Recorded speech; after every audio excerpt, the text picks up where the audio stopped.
normalisht na i kemi parasysh edhe pyetjet që na dërgojnë shpesh shikues, i përmendëm të dyja këto pyetje që po t'i tham tani, por që le t'ja u sqarojmë edhe një herë. Njëra është a është do herë kanceri i qafës mitrës që përfundon me fatalitet? Jo, edhe tjetra është a shërohet. Domethënë në të dyja të përgjigjem, por ti për fat përmbledhim. mirë po, për fat mirë dhe mundësit për terapi, edhe sikur me qenë ma i avancuar. Po. Domethënë tash kanceri i qafës mitrës domethënë ka çet karakteristikë që më shumë domethënë jep përfshihet në pjesën e pelvikut.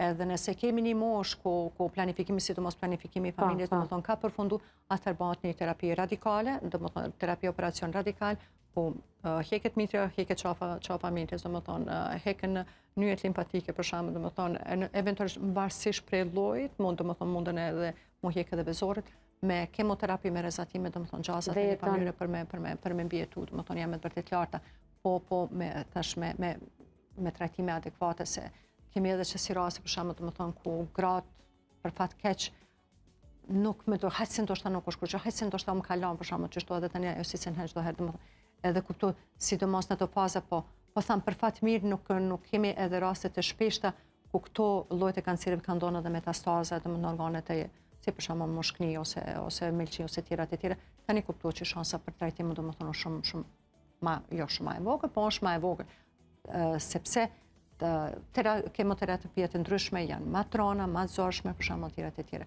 Kështu që pyetja që ka qenë ajo është e shirueshme. Gjithsesi, nëse diagnozohet. Po, nëse sidomos nëse diagnostifikohet me kohë. Po,